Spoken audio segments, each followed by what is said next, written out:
Hey, what's up, bootstrappers? Welcome to another Motivational Monday. Look like you're staring only at my forehead. It's huge. Yeah, this new iPhone only zooms in. Saying goodbye to my wife and beautiful kids. That is my... So I started this, hey, good morning, Ashley. I can't remember exactly when I started Bootstrap. Bootstrap was just basically who I was and what I was doing to get my business going. Good morning, Ronnie. And then I ended up wanting to share this message with other people. But this is the why behind my reasoning. Good morning, Molly. Growing up, my dad wasn't around very much. My dad was a prison guard, and he worked, he didn't work two jobs, but he did work two jobs. In the sense that he had to work a lot of overtime in order to support our family. We had 4 kids, and he just wasn't around. So it was like as if I had grown up in a single parent home, because either my father was gone working overtime, and so he would leave early in the morning. He would leave at 4:30 in the morning to get to prison on time. And then if he worked in overtime, he wouldn't get home until 11 o'clock at night, and then he would turn around and leave again the next morning at 4 o'clock. And so there were stretches of time where I would wake up and I would go to bed and I would never see my father. And then as I got older and I wanted to be in sports and things like that, he was either, or I take this back. Also, there was a time when he was doing he was working graveyard shift and stuff like that. So he would go in at 8 o'clock at night. So he would sleep most of the day, and then he would wake up around 6 and have dinner with us. But we couldn't be home. We couldn't play or be loud or anything like that. We couldn't be kids because my mom would be like, "Shh, your dad's sleeping." And I'm like, all right. I was a little kid at the time, and I couldn't understand why, I couldn't do anything because dad was sleeping. And it was always oh gosh, dad's sleeping, I gotta go outside and play, or I gotta go to my friend's house. And so I was never really home during those years. And then I got into high school, and I was in track, and I played in the band. I was a band nerd. And so I did all these things that I wanted my parents to be proud of me, and I wanted my dad to show up and do these things. And I don't want to paint the picture that my dad was a horrible father. He was out working hard, and he also, he was able to make it to a few of my events, but not much of my events at all. I felt like by the time I was graduating high school, my dad wanted to show up, and I'm like, hey, what's up, man? I didn't know him. I was like, oh, now it's cool, you want to show up now and be in these things? And it was it was really, really hard for me. And in my senior year, I started to act out. I was a pretty good kid in high school and stuff like that. And then towards the end of my senior year, I was like, screw this, man. So I started drinking, smoking a little bit of weed, and getting just kind of crazy, because I didn't know how to handle the fact that my dad now wanted to show himself back in the picture. And so I started acting out, I don't need this extra attention from my dad. Well, of course, the more I acted out, the more I got in trouble, the more attention I got from my dad. I remember one night that I had my girlfriend had come over to my house, snuck me out. This is around 1:30, 2 o'clock in the morning. And we're driving out around town, and all of a sudden the cops pulled us over. And I'm like, holy crap, here it comes. And so they call my dad, and they call my folks, right? My mom's like, no, my son wouldn't do that. And they call my dad. They live in the same house. My parents are still together. And he's like, no, my son would never do that. And the guy's like, go check his bed. So sure enough, he goes and he checks my bed, and he hands the phone to my wife. He goes you better go get him. I can't go get him. If I go get him, I will kill him. And I'm like, oh my gosh. And so growing up, I was like, man, I didn't have a dad. And so when I got into real estate, and I realized I was struggling. I was struggling so bad. We were on food stamps. I had just this low self-esteem about where I was at, but I knew that I wanted to be around my kids. I knew that I wanted my kids to be a part of my life, and I knew that I wanted to be a part of theirs. And that's why I got in, the main reason I got into real estate, it was so that I could focus on being a father. I could focus on, hey, you know what, your kid has a recital in the middle of the day, great, I will be there. Hey, your kid's doing this, hey, your kid's doing that. For example, my son and my daughter, they get an award at school. I want to go there, and I want to be there when they get their award for being student of the month or something like that. That's the whole reason why I created Bootstrap REI, is because I know there are a lot of parents out there. I focus mainly on men, because I understand what the philosophy or psychology of being a man, what it's all about, having to provide for your family and do those things. Not to take anything away from the women that are out there that want to be in real estate or that are single momming it. I don't totally understand that, but I totally respect that. but that's not, I can't relate to that. So I don't mentor as many of them as I do men, because I understand the responsibility and the pressure that we have that falls on us. Hey, what's up, Randy? And so that was why I created Bootstrap REI. The whole reason for it was like, how can we, as men, as fathers, as husbands that are struggling to get started in real estate, how can we do this on a shoestring budget? How can we do this so that we are not wasting our time and following every little piece of advice that's out there on a podcast or a YouTube channel or wherever you may find it? Because there's a lot of crap out there that just frankly does not work. There are a lot of guys that I hear that are like, hey man, I've tried this and I've tried that, and now I'm broke, or now I can't do this, and it crushes me. When I got into this business, I invested money. Don't get me wrong. I didn't just someone didn't give me a handout and say, hey Ryan, here's a free course on how to go and learn real estate. No, I paid for that.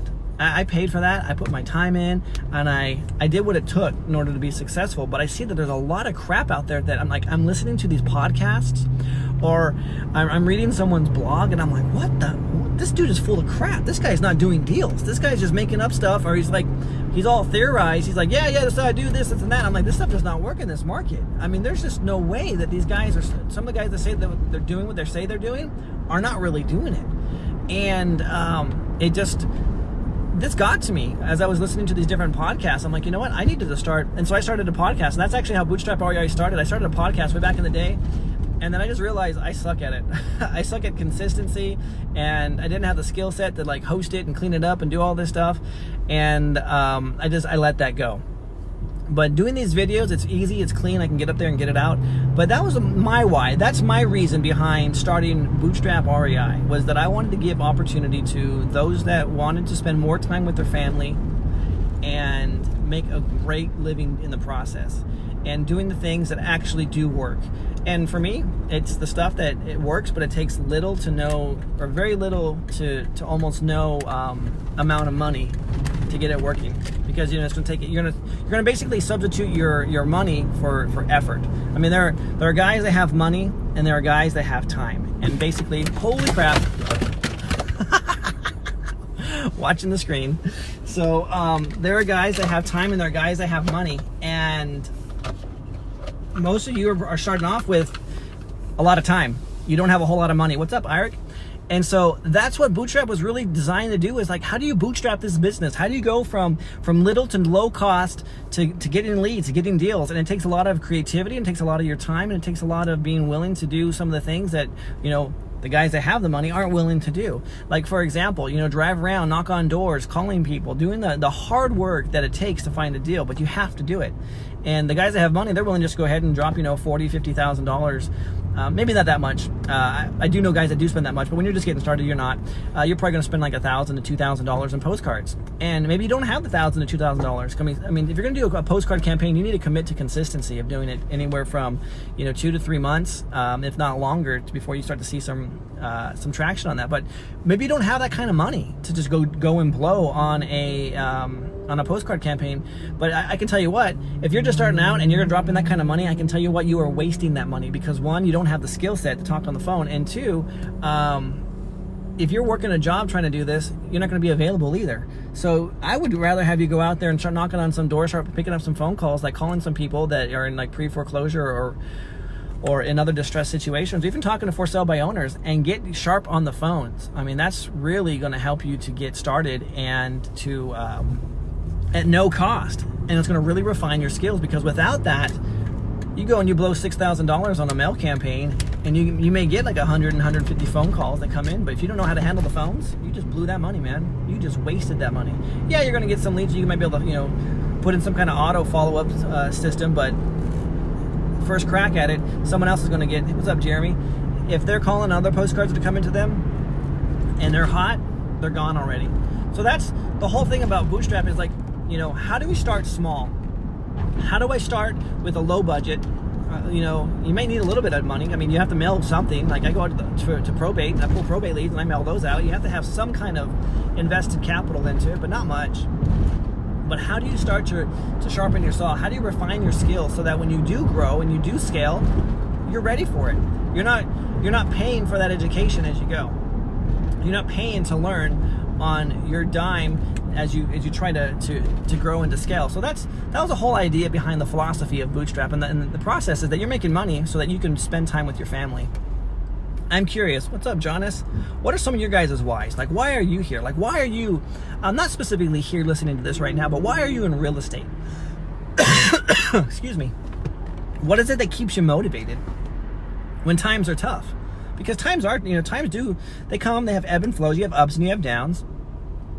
What is it that keeps you motivated, keeps you going so that you want to be able to do this? I'm curious.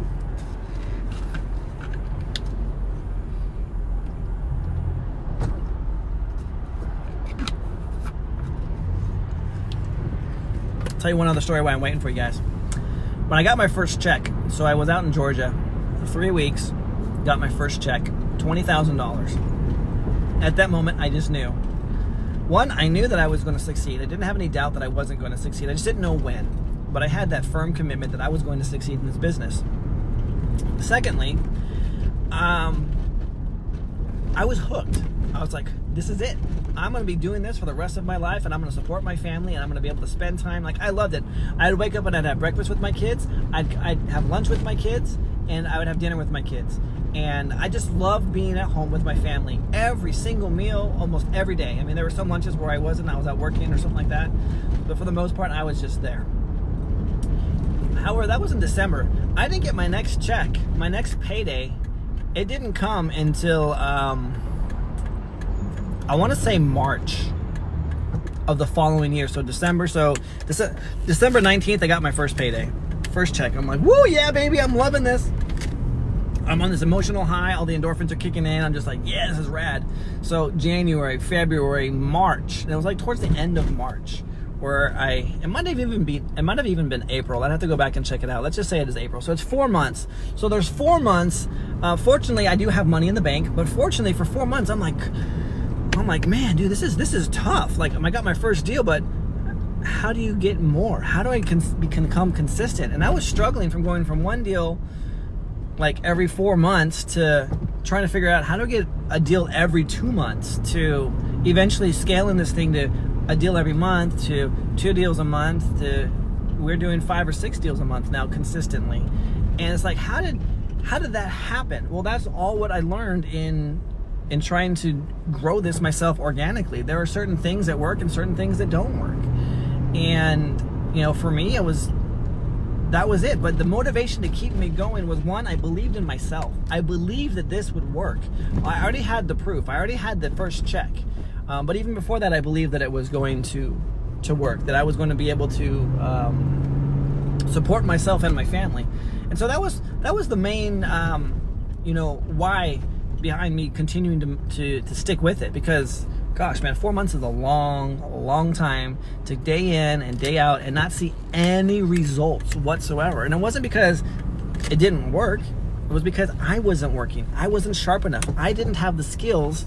I didn't have the refinement in my approach as I was building up and getting started. I was talking to a lot of sellers. I was seeing a lot of houses. I was reviewing a lot of deals, but I wasn't closing any of them. And it was because of my lack of refinement, lack of skill. I was very crude in my understanding of how this worked. I was very crude. I wasn't like rude or anything like that, but I was very rudimentary, very unsophisticated.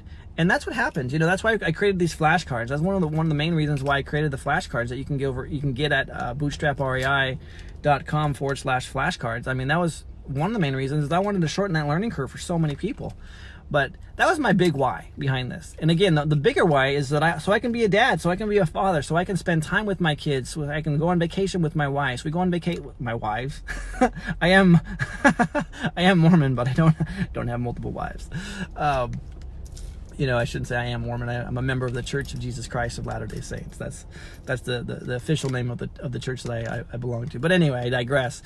I go on vacation with my wife and kids. We go on vacations every 90 days, a minimum. And I love that. I'm able to, sometimes just take them right out of school and we just go and we have fun. Yeah, so, all right, well, I am at where I'm supposed to be today. Go ahead and post it. I'd love to hear you guys. I'd love to see what you guys' whys are. Go ahead and post them below. I'd love to see what motivates you, why you're in business, why are you even, decided to be on this crazy journey, not necessarily with a guy like me, but just in general in real estate. Go ahead and post that, and I'll see y'all later.